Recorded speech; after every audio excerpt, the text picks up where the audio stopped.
lihat di dalam surga, senangkan dulu hatinya dengan sholawat. Bila ingin dari siksa neraka, minta pertolongan pada Nabi Muhammad. Allahumma sholli ala Muhammadin, ya Rabbi sholli alaihi wasallim. Allahumma sholli ala Muhammadin, ya Rabbi sholli alaihi wasallim. Assalamualaikum warahmatullahi wabarakatuh.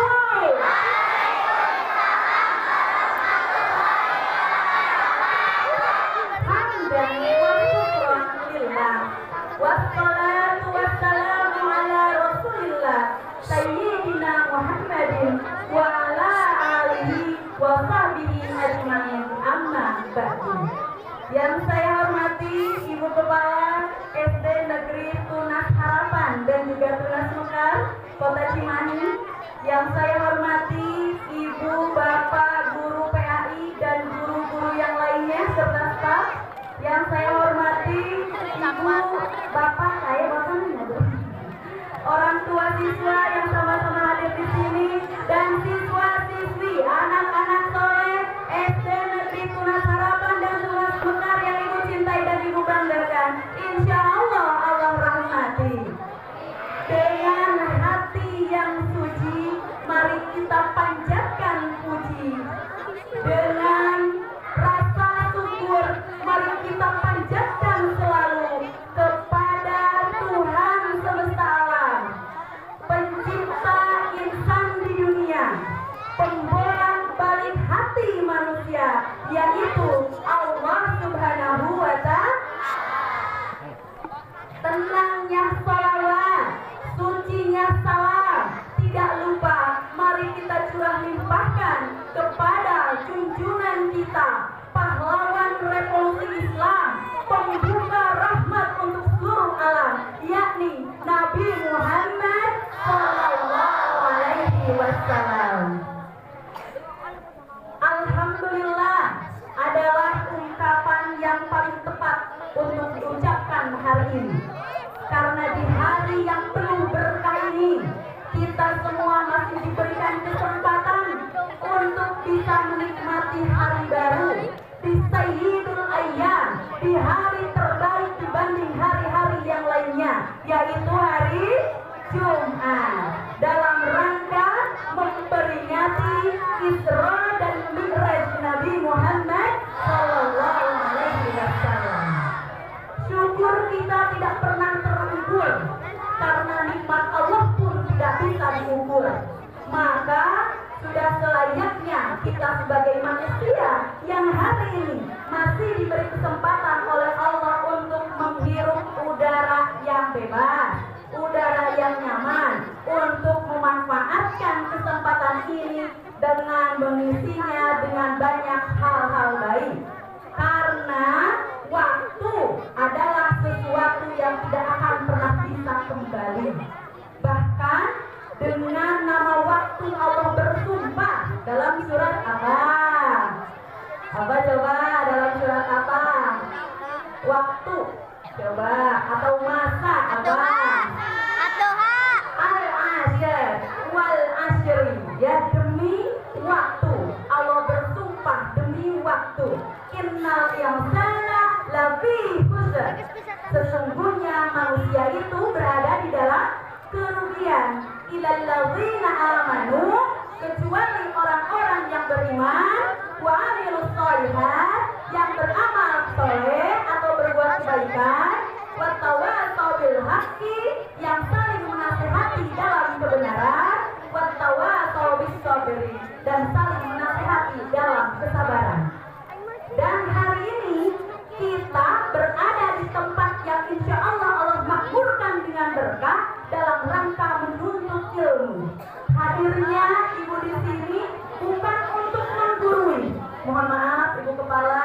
guru, bapak guru, Pak Ustadz, ini senior saya Ibu.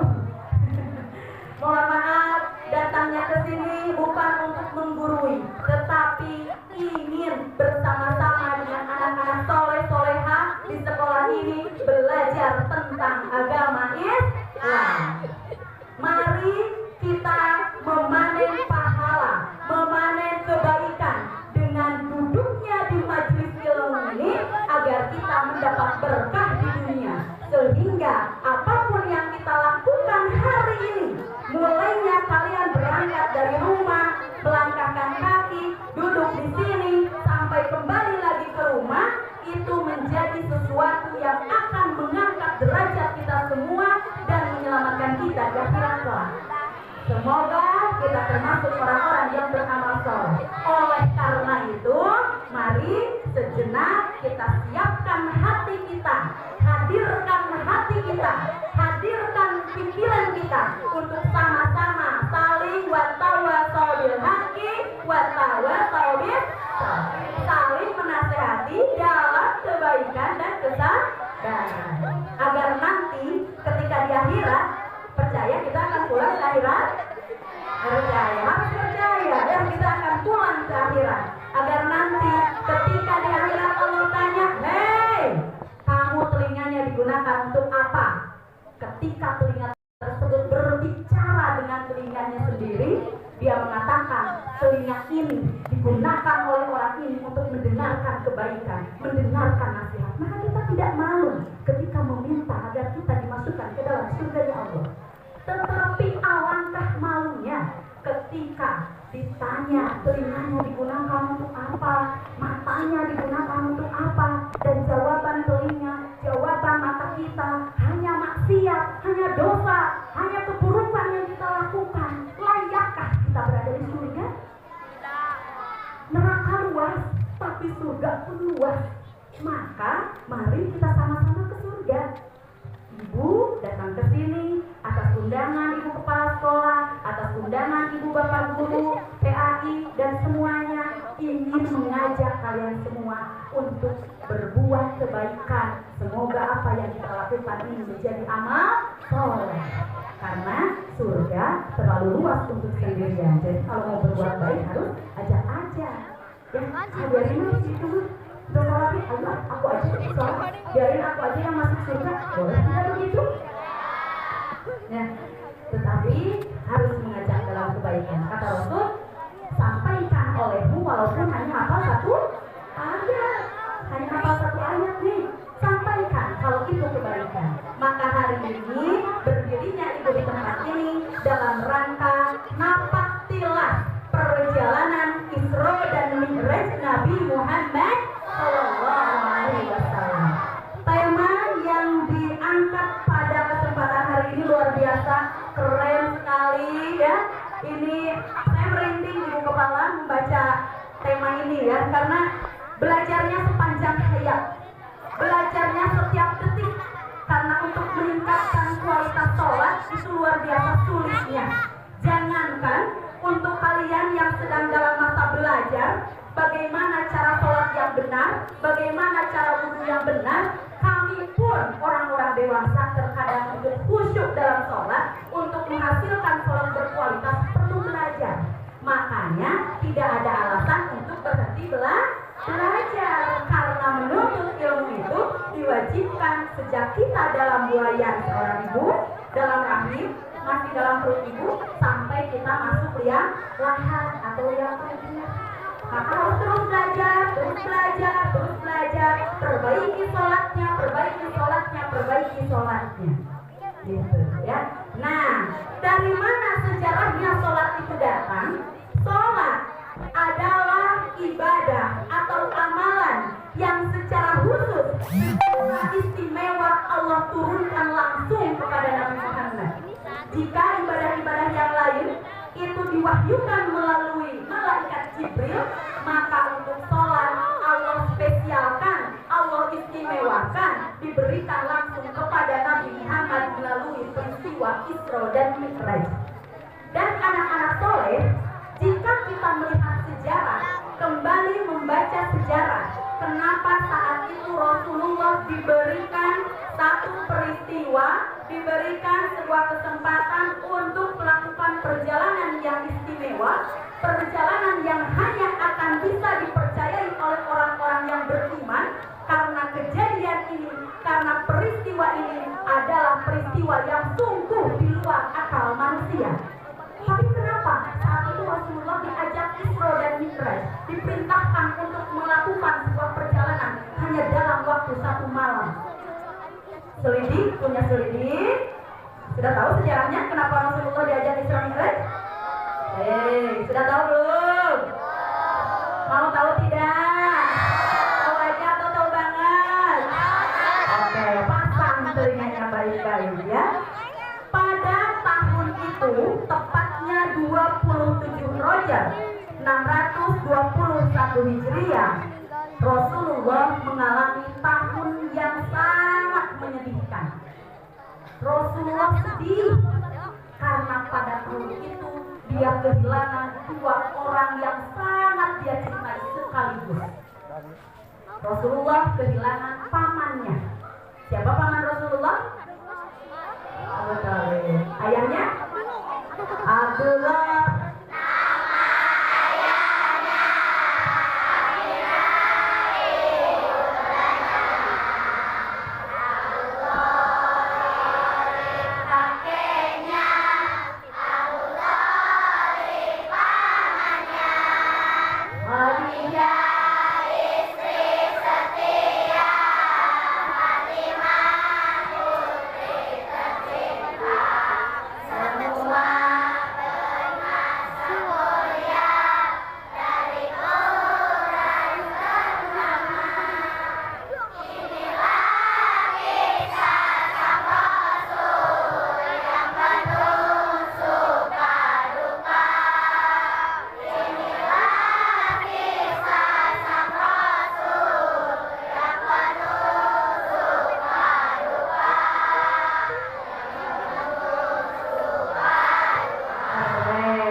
Yang saat itu sepeninggal kakeknya Abdul Muthalib menjadi orang yang selalu menjaga dan melindungi beliau, pada tahun itu harus pergi meninggalkannya. Allah telah memanggilnya lebih dulu. Sedih tidak Rasulullah saat itu? Sedih, sangat sedih, sangat kehilangan. Rasulullah yang tidak pernah mengenal ayahnya, yang tidak pernah bertemu dengan ayahnya, tergantikan oleh kehadiran kakek yang kemudian juga akhirnya harus meninggal, harus berpisah dengan beliau, kemudian digantikan sosok ayah itu oleh pamannya yaitu Abi Thalib, dan pada tahun itu ternyata dia juga harus kehilangan paman yang sangat dia cintai. Kesedihan Rasulullah itu tidak cukup sampai di sana, karena 3 hari kemudian Rasulullah SAW pun diuji dengan rasa sedih, yaitu meninggalnya istri tercinta. Siapa? Siti Khadijah. Dalam waktu yang cukup berdekatan, beliau merasakan kesedihan yang luar biasa karena kehilangan. Yang namanya kehilangan pasti sedih, ya kan? Yang namanya kehilangan pasti menyisakan luka. Sama seperti Rasulullah juga, beliau manusia biasa yang memiliki hati, yang memiliki pikiran, bahwa ketika kehilangan orang-orang yang selama ini menjaganya, menyayanginya, mempercayainya, beliau merasakan kesedihan. Nah, malam itu apa yang terjadi? Rasulullah SAW sedang duduk di teras Masjidil Haram. Ketika sedang duduk sendiri, tiba-tiba datang suara, "Ya Nabiullah." Kalau kalian lagi duduk sendiri di teras rumah tengah malam, tiba-tiba ada suara, "Hei." Apa yang terjadi? Takut? Kan takut sama Allah. Rasulullah pun saat itu dia kaget karena ternyata kehadiran kedatangan siapa? Malaikat Jibril. Saat itu malaikat Jibril datang pada Rasulullah menemui beliau. "Wahai Nabiullah, jangan bersedih. Aku punya hadiah untukmu. Aku punya hiburan untukmu.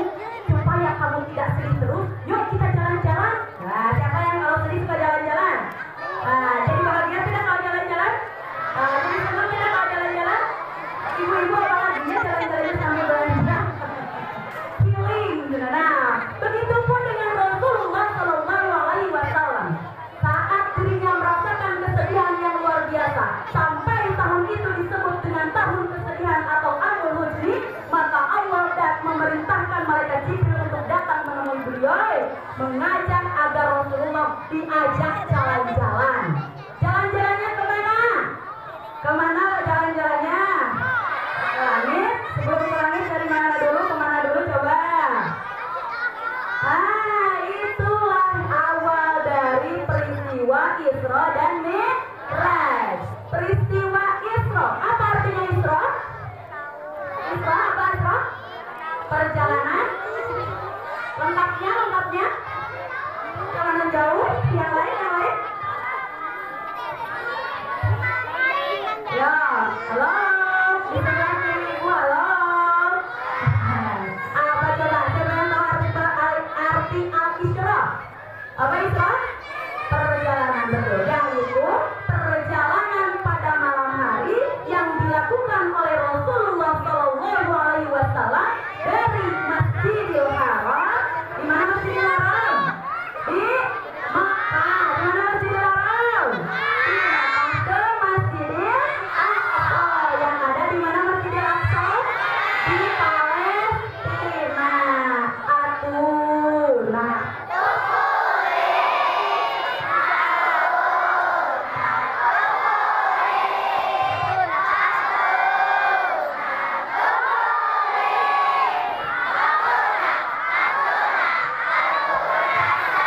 Kita doakan semoga orang-orang yang berada di Palestina senantiasa diberkahi dan diberikan kesabaran dari Allah.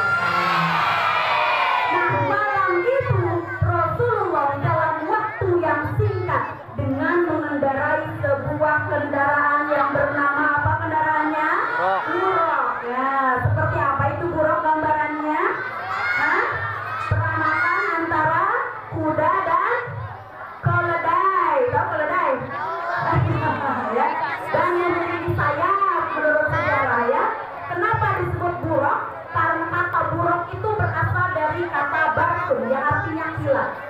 Kecepatannya seperti kecepatan kilat. Maka kendaraan yang menurut sejarah digunakan oleh Rasulullah untuk melakukan perjalanan Isra dan Mi'raj itu kecepatannya seperti kecepatan kilat. Makanya peristiwa Isra Mi'raj ini hanya berlangsung dalam waktu 1 malam. Percaya tidak? Harus percaya. Dan hanya orang-orang yang berakal, hanya orang-orang yang beriman yang percaya pada keajaiban peristiwa Isra dan Mi'raj ini. Betul tadi ya? Perjalanan pada malam hari yang dilakukan Rasulullah dari Masjidil Haram di Mekah sampai ke Masjidil Aqsa di Palestina itu dinamakan dengan Isra. Apakah selesai sampai di sana? Nah, selama perjalanan dari Masjidil Haram ke Masjidil Aqsa, Rasulullah itu transit di beberapa tempat. Yang pertama, Rasulullah transit di Madinah, yaitu tempat yang akan digunakan selanjutnya untuk hijrah. Karena peristiwa Isra Mi'raj ini terjadi sebelum hijrahnya Rasulullah dari Mekah ke Madinah. Di sana Rasulullah dibimbing untuk melaksanakan sholat dan Rasul sebagai imamnya. Siapa makmumnya? Para malaikat. Sampai di Madinah kemudian melanjutkan perjalanan menggunakan buruk itu dan kembali transit atau berhenti sebentar di bukit apa coba? Di bukit apa yang digunakan untuk Nabi, yang digunakan oleh Nabi Musa ketika berbicara langsung dengan Allah? Bukit apa? Bukit Tur Sina. Sama? Ya. Nah, di sana Rasulullah pun diperintahkan untuk melaksanakan sholat. Siapa makmumnya? Para malaikat. Imamnya siapa? Rasulullah. Kemudian perjalanan dilanjutkan lagi dan sampailah di Masjidil Aqsa. Beliau pun di sana melaksanakan sholat 2 rakaat dengan makmumnya siapa? Yaitu para malaikat dan para nabi. Ya. Nah, setelah melakukan perjalanan di malam hari dari Masjidil Haram ke Masjidil Aqsa yang disebut dengan Isra, apakah selesai sampai di sana perjalanan Rasulullah? Tidak. Perjalanan Rasulullah dilanjutkan ke langit ke-7 atau ke Sidratul Muntaha. Saat itu Rasulullah menaiki setiap lapisan langit dan itulah yang disebut dengan Mi'raj. Masih dengan ditemani oleh siapa? Siapa teman Rasul perjalanannya? Nah,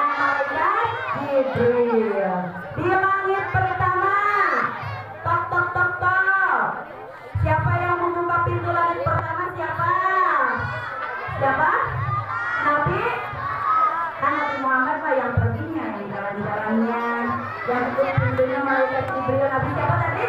Nabi Adam. Rasulullah mengucapkan salam dan dijawab oleh Nabi Adam. Kemudian Nabi Adam pun mengakui nubuwah atau kenabian Nabi Muhammad Shallallahu Alaihi Wasallam. Dari langit pertama naik ke langit kedua, bertemu dengan siapa? Di langit kedua, tok tok tok tok, assalamualaikum. Siapa yang mau buka pintu langit kedua di sana? Nabi? Nabi? Kurang tepat. Ayo siapa? Nabi? Ada dua orang Nabi loh. Nabi? Nabi Yahya dan Nabi Isa. Di langit kedua catat. Ulang. Tadi di langit pertama ada bertemu dengan Nabi siapa? Langit kedua bertemu dengan Nabi siapa? Yahya dan Nabi Isa. Rasulullah mengucapkan salam, dijawab oleh kedua Nabi tersebut. Kedua Nabi tersebut pun mengakui nubuwah atau kenabian Rasulullah Shallallahu Alaihi Wasallam. Selanjutnya, malaikat Jibril mengajak Rasulullah untuk naik ke langit ketiga. Bertemu dengan siapa di sana Rasulullah? Nabi kurang tepat ya. Nabi Yusuf, Nabi yang paling ganteng gitu ya. Siapa yang merasa ganteng cuy? Ya, mana gantengnya mana? Anak-anak ganteng, anak-anak soleh pasti mendengar. Di langit ketiga Rasulullah pun bertemu dengan Nabi Yusuf, mengucapkan salam, dijawab dengan keselamatan dan pengakuan bahwa Nabi Yusuf pun mengakui nubuwah atau kenabian Muhammad Shallallahu Alaihi Wasallam. Naik selanjutnya ke langit keempat. Tok tok tok tok. Tok tok tok tok. Sebelah sana ada. Ya. Sebelah sini ada. Kita sedang ketuk langit keempat ya. Tok tok tok. Assalamualaikum. Siapa di sana yang membukanya? Bertemu dengan Nabi siapa? Nabi Idris alaihi salam. Sama ucapan salam disampaikan oleh Muhammad, dijawab oleh Nabi Idris dan juga mengakui Muhammad kenabian Nabi Muhammad Shallallahu Alaihi Wasallam. Selanjutnya Nabi Muhammad diajak oleh malaikat Jibril naik ke langit kelima. Bertemu dengan siapa di sana?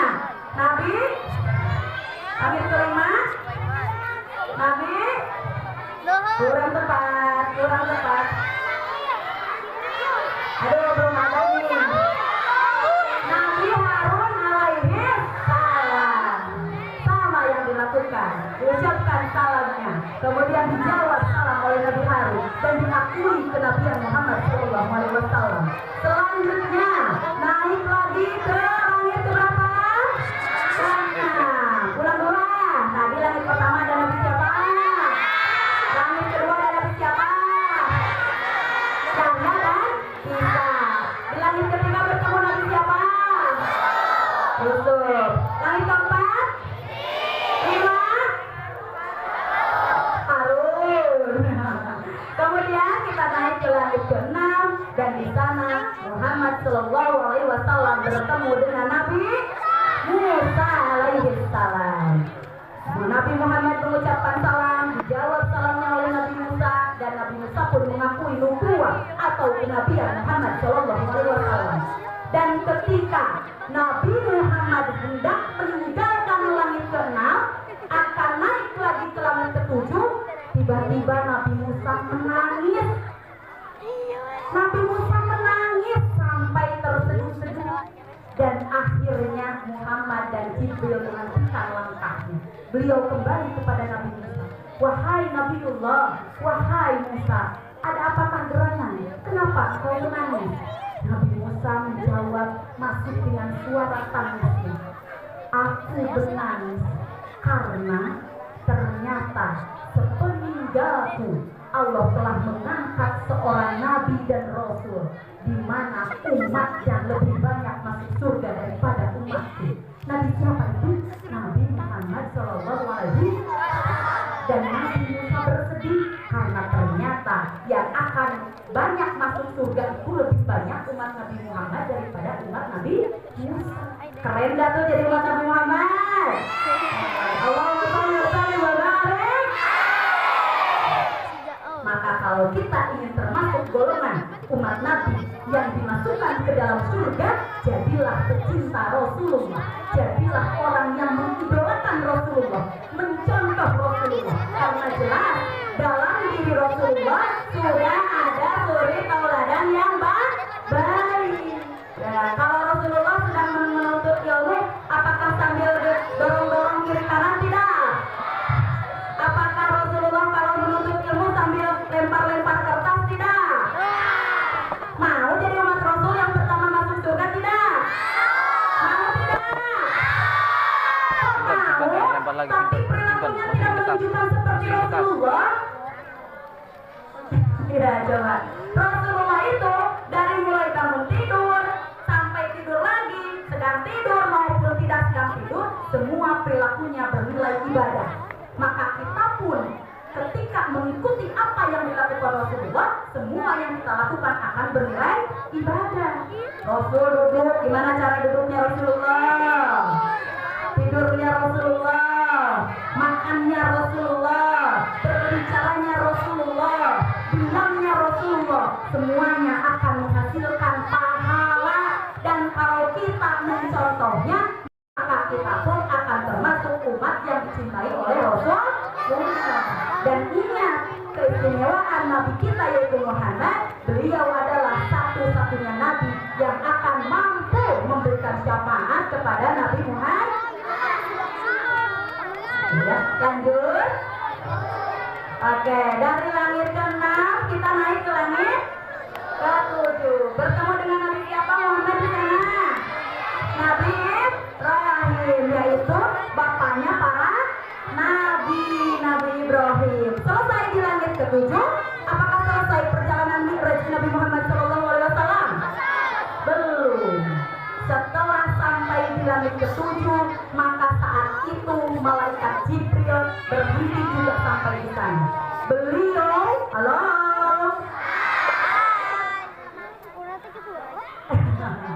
Siap mendengarkan? Ya, tapi fokus melihat, mendengar, mengingat, fokus. Oke, siap fokus ya? Nah, ketika sampai di langit ke-7, malaikat Jibril berhenti. Wahai Nabiullah, kata malaikat Jibril, silahkan kau pergi sendiri ke Sidratul Muntaha untuk bertemu dengan Allah, karena itulah perintah Allah. Cukup sampai di sini aku mau bersamamu, cukup sampai di sini aku menemanimu, dan aku akan menunggumu di sini. Rasulullah dengan rasa takutnya, dengan rasa cemasnya, naik sendiri ke Sidratul Muntaha, menembus batas antara langit ke-7 dan Arsy, di mana di atas Sidratul Muntaha itu ada Arsy, tempat bersemayamnya Allah Subhanahu wa Ta'ala. Bertemulah Rasulullah SAW dengan Allah Subhanahu wa Ta'ala, dan dalam pertemuan itu Allah menghibur Nabi Muhammad, Allah menghibur Rasulullah yang sedang bersedih karena kehilangan dengan oleh-oleh berupa sholat. Obatnya ternyata itu. Jadi kalau sekarang sedang ada yang sedang sedih, ada yang sedang patah hati, putus cinta, ada yang putus cinta di sini.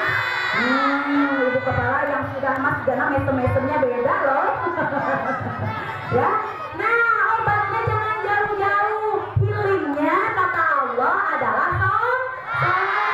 Sama seperti Rasulullah yang saat itu merasakan kesedihan yang sangat dalam, ternyata sama Allah diberikan obat, diberikan healing, refresh dirinya, recovery lagi, ya, disembuhkan lagi hatinya, disembuhkan lagi emosinya, disembuhkan lagi pikirannya, perasaannya dengan apa?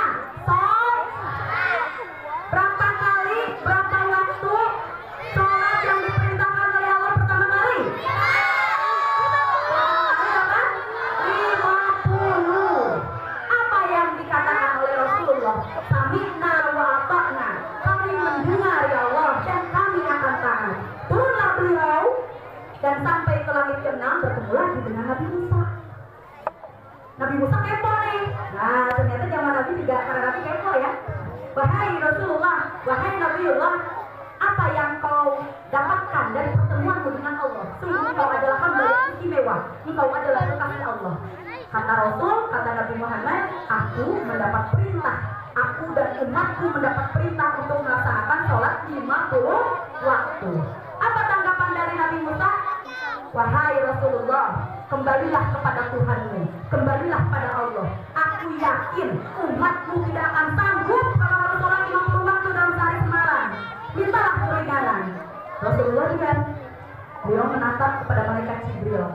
Malaikat Jibril mengerti dong, sebagai orang yang sangat menyayangi Rasulullah, sebagai hamba Allah yang menjadi perantara antara Allah dengan Muhammad, maka malaikat Jibril mengerti bahwa saat itu Nabi Muhammad sedang meminta izin. Iya, boleh tidak, gitu ya. Tapi dalam hati gitu. Dengan tatapannya saja, malaikat Jibril paham. Silahkan Nabiullah, jika engkau berkehendak untuk meminta keringanan, silahkan naik lagi ke atas. Maka Nabi Muhammad datang lagi kepada Allah, menghadap. Ya Allah, tolong kurangi, karena umatku tidak akan sanggup jika harus sholat 50 kali dalam sehari semalam. Apakah Allah menentang? Apakah Allah menerima permohonan Nabi Muhammad? Diterima, saking Allah sayang dan cinta pada Nabi Muhammad. Baiklah, aku ulangi 10. Turun lagi ke bawah, bertemu lagi dengan Nabi Musa. Kata Nabi Musa, gimana? Dapat dia keringanannya? Dapat dong, kata Nabi Muhammad. Ulangi 10. Wah, itu masih banyak Muhammad. Ayo kamu balik lagi, umatmu masih belum sanggup jika harus sholat sehari semalam sebanyak itu. Balik lagi Rasulullah menghadap Allah, minta lagi, turun lagi, ketemu lagi dengan Nabi Musa. Masih banyak kering, ayo balik lagi. Terus pulang balik antara Allah dan langit keenam, di mana Nabi Musa berada. Sampai akhirnya Allah menetapkan perintah sholat 5 waktu untuk Nabi Muhammad dan umat. Dari 50 menjadi 5 waktu. Berapa tuh dikuranginya? 45 kali. Kata Rasulullah, Musa, aku sudah banyak mendapatkan keringanan. Sekarang aku dan umatku hanya diperintahkan untuk sholat hanya 5 waktu sehari semalam. 24 jam yang Allah berikan untukku dan umatku digunakan untuk sholat. Kata Rasulullah, kata Nabi Musa, gimana? Hai Muhammad, sepertinya umatmu masih belum sanggup. Jangankan buat sholat 5 waktu, untuk mendengarkan nasihat kebaikan saja masih saja ada yang ribut, masih saja ada yang ayo sebelah sana, duduknya gimana duduknya, ayo ya. Nah, apa yang dikatakan oleh Nabi Musa didengarkan oleh Muhammad SAW. Lalu apakah Nabi Muhammad kembali kepada Allah? Tidak. Wahai Nabiullah, wahai Musa, aku malu sama Allah. Aku malu karena sudah sering meminta keringanan. Betapa maha rahman dan rahimnya Allah sehingga memberikan keringanan kepadaku dan umatku. Awalnya sholat yang dilaksanakan 50 waktu ini berubah menjadi 5 waktu. Jika aku harus kembali ke sana, maka aku malu, wahai Nabi Musa. Biarkan aku taat dan menerima perintah Allah ini yang akan aku sampaikan kepada umat. Jadi kesimpulannya, dari 50 waktu yang Allah amanahkan, yang Allah berikan sebagai oleh-oleh, sebagai obat kesedihan, Nabi Muhammad berubah menjadi 5 waktu. Senang gak tuh, senang gak? Gimana sekarang sholatnya 5 waktunya? Taat atau tidak? Nah, 5 waktu itu sholat apa saja?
ketika kita meninggalkan sholat, artinya kita sudah meruntuhkan agama kita. As-sholatu iman mudin. Sholat itu tiangnya agama. Kalau sholatnya dilaksanakan, maka tegaklah tiang agama Islam. Tetapi kalau sholatnya tidak dilaksanakan, maka runtuhlah tiang agama Islam. Apa yang akan terjadi dengan agama kita kalau tiangnya runtuh? Hancur. Makanya mari di momen yang berharga ini, di kesempatan istimewa ini, dalam peringatan Isra dan Mi'raj ini, dengan tema melalui peringatan Isra Mi'raj, mari tingkatkan kembali kualitas ibadah sholat kita. Ayo kita pikirkan, ayo kita tafakkur, sudah benar atau tidak sholat kita selama ini. Sementara setan semakin gencar menggoda kita, dari mulai takbiratul ihram, Allahu Akbar, setan sudah menyerang kita dari kanan, dari kiri, dari depan, dari belakang, dari atas, dari bawah, agar sholat kita menjadi sholat yang tidak khusyuk. Kalau sholat kita tidak khusyuk, maka apakah sholat itu bisa menjadi obat dari kesedihan? Tidak. Apakah sholat itu bisa menjadi penjawab semua masalah kita? Tidak. Apakah sholat tersebut bisa membawa kita ke surga? Tidak. Dalam sebuah keterangan dikatakan, anak-anak soleh, hai. Dalam sebuah keterangan dikatakan, ketika seorang hamba melaksanakan sholat, itu malaikat ada di depan kita. Malaikat ada di depan kita. Ketika sholat kita benar, maka selesai mulai dari takbiratul ihram sampai salam, sholat kita benar, sholat kita khusyuk sesuai dengan yang diajarkan oleh Rasulullah, maka sholat tersebut oleh malaikat dibawa seperti membawa baju yang sudah dicuci, wangi, disetrika, dilipat rapi, siap-siap mau dimasukkan ke dalam lemari. Ibu-ibu biasanya hati-hati. Kalau dibawa sama anak-anak, ada yang tarik peduli, marah lagi kan? Karena menyetrika itu sesuatu yang sangat indah ya untuk ibu-ibu. Nah, ketika sudah rapi itu pakaian, sholat itu ibaratkan pakaian yang rapi, maka dibawa oleh malaikat ke langit, dilaporkan kepada Allah, maka jadilah sholat yang diterima.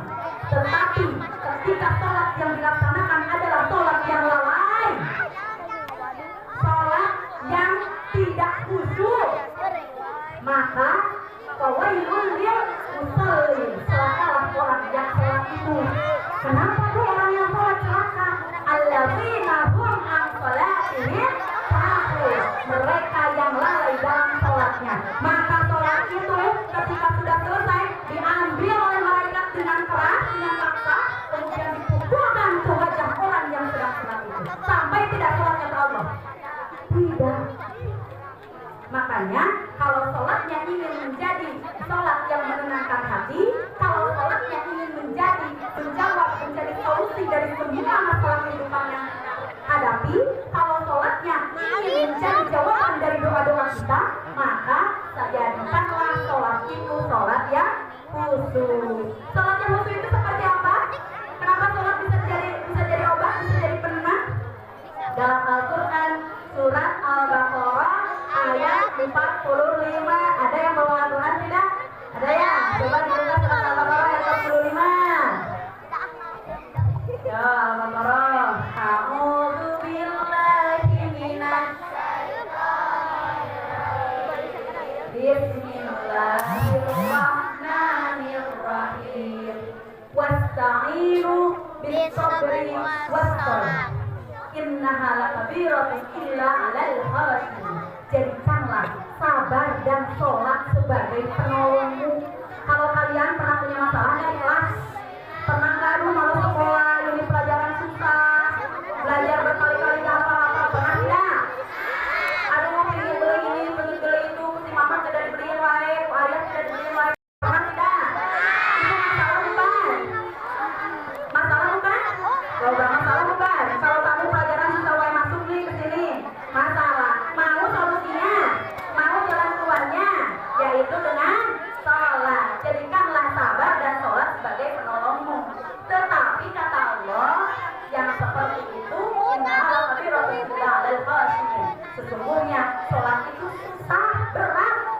yang berat itu bukan rindu ya, tapi sholat, kecuali untuk orang-orang yang khusyuk. Yang seperti apa sholatnya khusyuk? Nah, di sini nih, meningkatkan kualitas ibadah sholat kita. Tujuan sholat kita adalah untuk mendekatkan diri kepada Allah. Maka bagaimana cara kita sholatnya supaya khusyuk? Yang pertama adalah rasakan kehadiran Allah di hadapan kita. Mau dipanggilin, manggil siapa?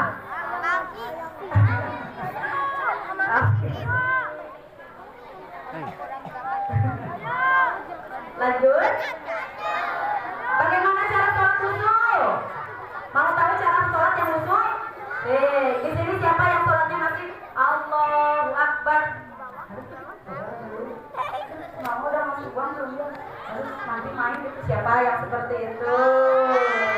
Siapa khusyuk tidak ya kayak gitu? Khusyuk itu apa coba? Khusyuk itu apa artinya? Khusyuk apa artinya? Fokus ke kiblat. Khusyuk, fokus. Fokus, apa itu fokus? Menghadirkan hati dan pikiran kita ketika kita sholat. Ketika dimulai takbiratul ihram, Allahu Akbar, maka dalam pikiran dan hati kita adalah gambaran kebesaran Allah, betapa maha besarnya Allah, dan betapa kita adalah hamba yang kecil, hamba yang lemah. Maka melalui sholat ini kita bersimpuh, kita menjadi sebaik-baik hamba Allah, meminta semua solusi dari setiap masalah yang kita hadapi. Jadi kata Allah, Allah tidak menjamin yang rajin belajar akan pintar. Allah tidak menjamin orang yang rajin bekerja akan kaya, tidak menjamin. Tapi Allah menjamin orang yang melaksanakan sholat, dia akan selamat di dunia dan di akhirat. Jadi kuncinya apa kalau mau sukses? Sholat. Sholat yang bagaimana? Yang khusyuk. Yang pertama tadi caranya khusyuk adalah niatkan bahwa ketika kita sholat kita berhadapan dengan Allah Subhanahu wa Ta'ala. Bayangkan kita kecil, Allahu Akbar, takbir. Takbir. Allah Maha Besar. Bayangkan semua alam semesta ini Allah yang menciptakan.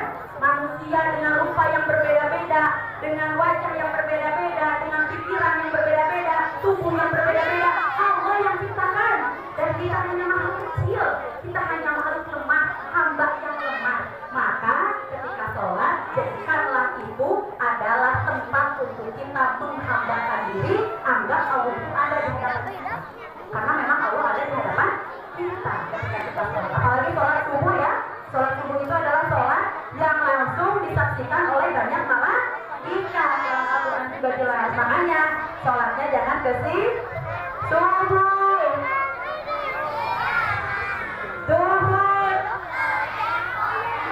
kerepotan, asar, maghrib, isya. Siapa yang seperti itu? Tidak ada ya. Nauzubillah ini. Secapek apapun, serepot apapun, bagaimanapun keadaan kita, ingat sholat is number one. Sholat nomor satu. Karena sholat itu adalah pangkal dari semua ibadah. Bayangkan nih, bayangkan. Lihat. Halo. Nah, anak soleh. Oke, kalau ibu bilang anak soleh, kalian jawab ya. Jadi doa mudah-mudahan. Anak soleh, aku pikir, aku rasa, aku bisa. Siap? Kayak gitu gerakannya ya. Anak soleh, aku pikir, aku rasa, aku bisa. Bisa jadi anak soleh semuanya? Takbir. Takbir. Sholat itu pangkalnya ibadah. Bayangkan di sini Bu Guru sedang menulis angka 1. Angka 1. Ada? Menulis di udara ya? Nah, angka 1. Kebayang? Kelihatan? Kelihatan. Ayo ikuti angka 1. Nah, ya.